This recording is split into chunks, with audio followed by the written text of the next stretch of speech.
Hello friends, I am Pratibha and again welcome to teaching channel. आज का जो हमारा वीडियो है वो आपको थंबनेल देख के या फिर टाइटल पढ़ के आपको पता चल गया होगा कि आज का जो हमारा टॉपिक है वो फर्स्ट लैंग्वेज के ऊपर होने वाला है, जो कि बीएड फर्स्ट सेमेस्टर में पाठ्यक्रम में भाषा से रिलेटेड टॉपिक है। ठीक है, तो वीडियो अगर आपको पसंद आता है, आपके लिए हेल्पफुल रहता है, तो वीडियो को लाइक करें, अपने फ्रेंड्स के साथ से जरूर शेयर करें और चैनल को सब्सक्राइब करना ना भूलें। और सब्सक्राइब बटन के बगल में जो एक बेल आइकन होता है गाइस, उसे भी जरूर हिट करें ताकि जब जब भी हम वीडियो डालें आपके पास नोटिफिकेशन इजीली और सबसे पहले आपको नोटिफिकेशन मिल सके। तो चलिए देखते हैं यहाँ पे फर्स्ट लैंग्वेज को। स्टार्टिंग आप कैसे करोगे फर्स्ट लैंग्वेज? आपके पास ये जो है बीएड में सिलेबस जो है असाइनमेंट प्रिपेयर करने के लिए भी आपको ये मिल सकता है। ठीक है, फर्स्ट लैंग्वेज यानी कि प्रथम भाषा। ठीक है, इसे आप फर्स्ट लैंग्वेज भी बोल सकते हैं या फिर इसे आप लैंग्वेज वन भी बोल सकते हैं। ठीक है, ये अपना अपना वो है, एग्जाम में आपको किसी भी तरीके से जो है मिल सकता है, तो आप इसे प्रथम भाषा ही मान के चलेंगे। ठीक है, प्रथम भाषा का अर्थ सामान्य रूप से माता पिता के अनुकरण से सीखी हुई भाषा को कहते हैं। मतलब ऐसी भाषा जिसे आप अपने माता पिता के द्वारा सीख रहे हो या आपके माता पिता बार बार जिस लैंग्वेज का यूज कर रहे हैं आपके सामने, उस लैंग्वेज को जब आप सीख लेते हो अनुकरण के बाद, तो वो क्या होती है? आपकी प्रथम भाषा कहलाती है। लेकिन यहाँ पे जो है एक कंडीशन है कि परंतु जिस परिवार में शुद्ध भाषा का प्रयोग नहीं होता है, वहां बालक अपने माता पिता से जो भाषा सीखता है वह प्रथम भाषा नहीं होती है। तो ठीक है, तो बेसिकली माता पिता से जब आप कोई लैंग्वेज सीख रहे हो अनुकरण के बाद, अनुकरण से सीखी गई जो लैंग्वेज है वो प्रथम भाषा तो है, लेकिन अगर वो भाषा शुद्ध भाषा नहीं है, मतलब उस भाषा की कोई लिपि नहीं है, आप उसे रिटन फॉर्म में नहीं लिख सकते हो, ठीक है, सिर्फ वो एक मौखिक भाषा के तौर पर जो है बोली जा रही है, तो वो भाषा हमारी प्रथम भाषा नहीं कहलाएगी। वो जो लैंग्वेज होती है उसे हम बोली कहते हैं। ठीक है, माता पिता या परिवार से सीखी हुई भाषा को या घर की बोली को माता की भाषा कहा जाता है। ठीक है, मतलब ऐसी लैंग्वेज जिसकी कोई लिपि नहीं है, जिसे हम लिख नहीं सकते हैं, उसे हम सिर्फ मौखिक लैंग्वेज की तरह यूज कर रहे हैं, ओरल लैंग्वेज की तरह, तो वो जो लैंग्वेज होगी उसे हम बोली बोल सकते हैं, जो हमारे घर की बोली होती है, या फिर उसे माता की भाषा भी कहा जा सकता है। समाज द्वारा स्वीकृत मानक भाषा को प्रथम भाषा कहते हैं। ठीक है, प्रथम भाषा वो होगी जिसे समाज द्वारा स्वीकृति प्रदान की गई है कि हाँ, ये लैंग्वेज को हम प्रथम भाषा के तौर पर रख सकते हैं, क्योंकि उसकी एक प्रॉपर लिपि भी होती है। ठीक है, और उसमें क्या है, पूरे समाज की स्वीकृति उस लैंग्वेज को मिली होती है। अतएव उस भाषा को ही मातृभाषा कहना चाहिए जिसे कोई बालक प्रारंभ से ही अपने पर्यावरण से सीखता है और जिस पर उसका जन्मसिद्ध अधिकार है। तो यहाँ पे मातृभाषा के लिए, प्रथम भाषा के लिए देख लेते हैं कि क्या चीज है। माता पिता या परिवार के सदस्यों के अनुकरण द्वारा सीखी और सहज बोली को परिष्कृत रूप से प्रथम भाषा कहलाती है। यह समाज स्वीकृत मानक भाषा होती है। ठीक है, तो बेसिकली जो फर्स्ट लैंग्वेज है या फिर लैंग्वेज वन है वो यही है कि आप उसे माता पिता द्वारा सीख सकते हैं, अनुकरण द्वारा आप सीख सकते हैं, लेकिन तभी जो मतलब वो लैंग्वेज, वही लैंग्वेज को प्रथम भाषा बोला जाएगा जब उसे पूरे समाज द्वारा क्या है, मानक भाषा का स्थान प्राप्त हो। ठीक है, मतलब वो लैंग्वेज की प्रॉपर एक लिपि हो, आप उसे लिख सकते हैं, तो वही लैंग्वेज हमारी क्या होती है, प्रथम भाषा होती है। ठीक है, स्कूल में हम जाते हैं, हमने जो है अपने फैमिली में जो मान लीजिए कोई बालक है, वो जो है अपने माता पिता से कोई लैंग्वेज सीख रहा, मतलब उसके घर में जो है कोई लैंग्वेज बोली जा रही है। ठीक है, वो उसकी फर्स्ट लैंग्वेज तो है, प्रथम भाषा है, वो उसकी माता की भाषा है बेसिकली। ठीक है, बोली है उसके घर की।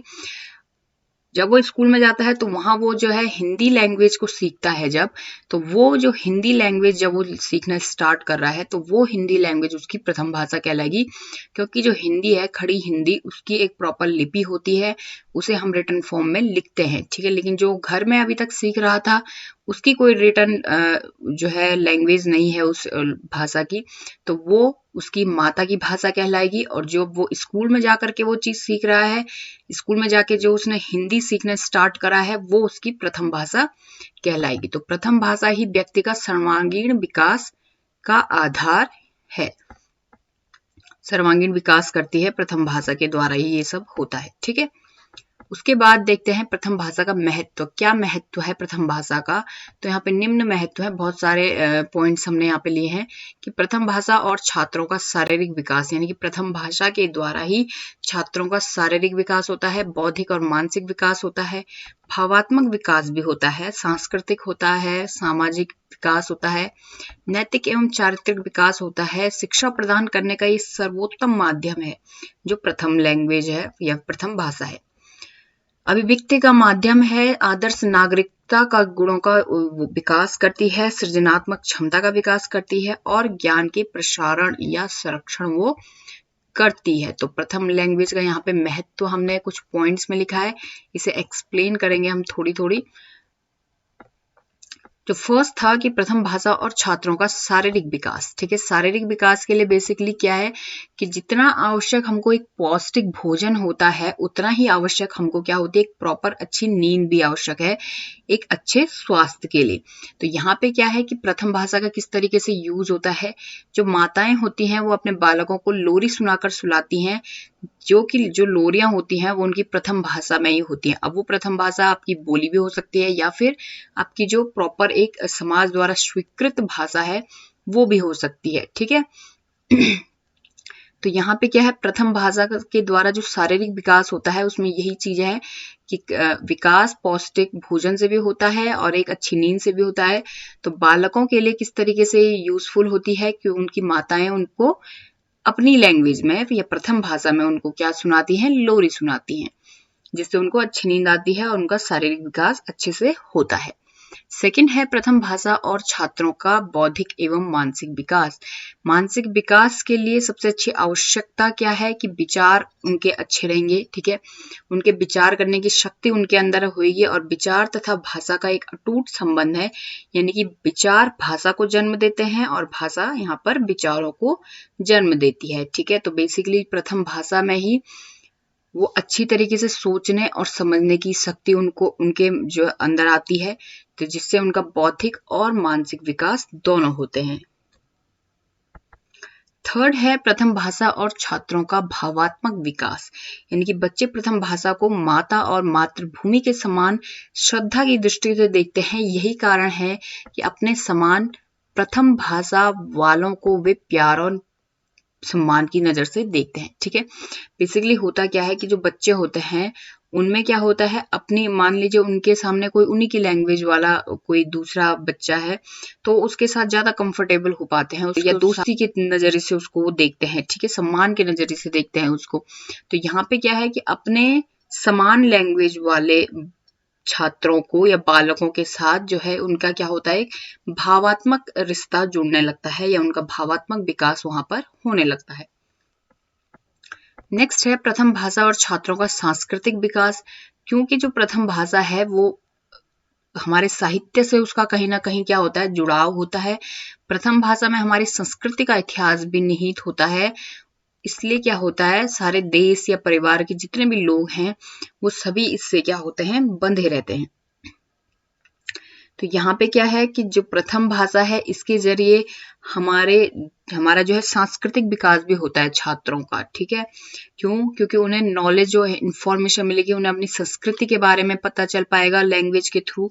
तो इस सारे के सारे कामों, सारे की सारी चीजों से उनका सांस्कृतिक विकास भी होता है। और जो नेक्स्ट है वो सामाजिक विकास है, यानी कि छात्रों का सामाजिक विकास में भी आवश्यक है प्रथम भाषा।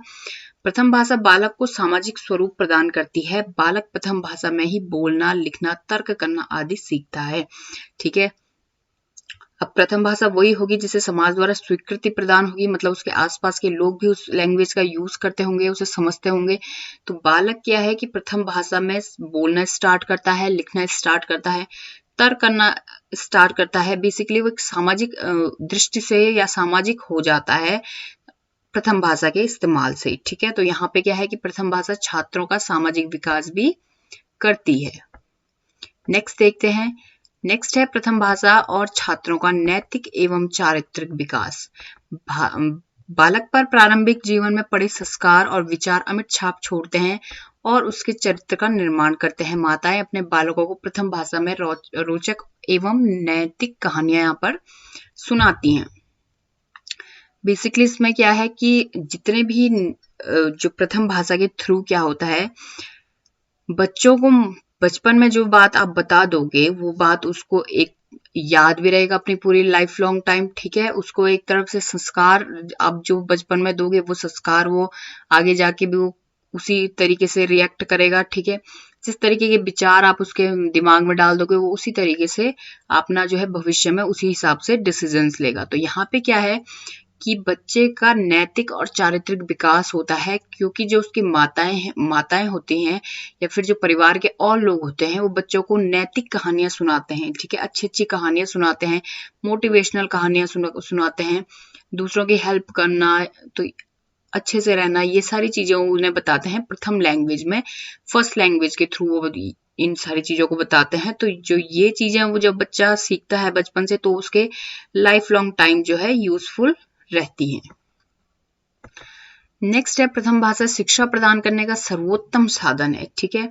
प्रथम भाषा है तो उसमें विचार विनिमय का एक सर्वोत्तम साधन है, जिस वजह से वो शिक्षा प्रदान करने का भी एक सर्वोत्तम साधन है। क्योंकि फर्स्ट लैंग्वेज है, जब बच्चे उसे सीख जाते हैं तो वो अपने विचारों को अच्छी तरीके से एक्सप्लेन कर सकते हैं, ठीक है। अपने भावों को अभिव्यक्त कर सकते हैं बहुत ही अच्छी तरीके से, और जब ऐसा होता है तो उसका यूज जो है शिक्षा प्रदान करने के लिए भी करते हैं। नेक्स्ट है प्रथम भाषा अभिव्यक्ति का माध्यम है, ठीक है। यानी कि जन्म के कुछ दिन बाद ही जो है प्रथम लैंग्वेज को या प्रथम भाषा को बच्चे सीखने लग जाते हैं।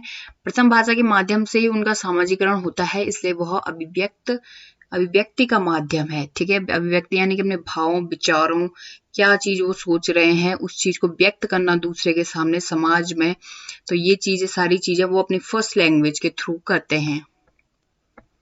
नेक्स्ट है प्रथम भाषा छात्रों में आदर्श नागरिकता के गुणों का विकास कर, तो यहाँ इसमें है कि भाषा का महत्व केवल बौद्धिक विकास से नहीं है अपितु चारित्रिक विकास से भी है, जिसके फलस्वरूप देश का प्रत्येक नागरिक अच्छे गुणों से युक्त हो सकता है, ठीक है।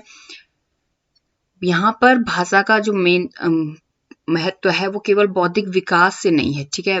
जो लैंग्वेज है हमारी वो हमारा ओवरऑल डेवलपमेंट करती है, जिसके अंदर हमारा चारित्रिक विकास भी सम्मिलित होता है। तो यहाँ पे चारित्रिक विकास जब किसी पर्टिकुलर बच्चे का हो रहा है उसकी फर्स्ट लैंग्वेज के थ्रू, तो ये जाहिर सी बात है वो आगे जाके अच्छे गुणों से युक्त एक नागरिक बनेगा, ठीक है, जो देश के हित में कार्य करेगा। तो यहाँ पे क्या है कि प्रथम भाषा छात्रों में आदर्श नागरिकता के गुणों का भी विकास करती है। और जो लास्ट पॉइंट इसमें है,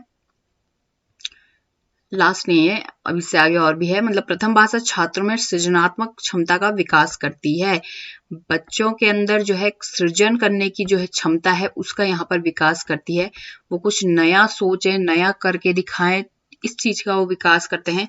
जब उनको एक अच्छी तरीके से मतलब उनको अपनी भाषा पे कंट्रोल हो जाता है तो उसके बाद वो अच्छी अच्छी कविताएं लिख सकते हैं, कहानियां लिख सकते हैं, कोई लेख लिख सकते हैं, भाषण इत्यादि, वाद विवाद, इन सारी चीजों में वो पार्टिसिपेट कर सकते हैं, और जिससे उनकी जो सृजन क्षमता है उसका भी विकास होता है, ठीक है।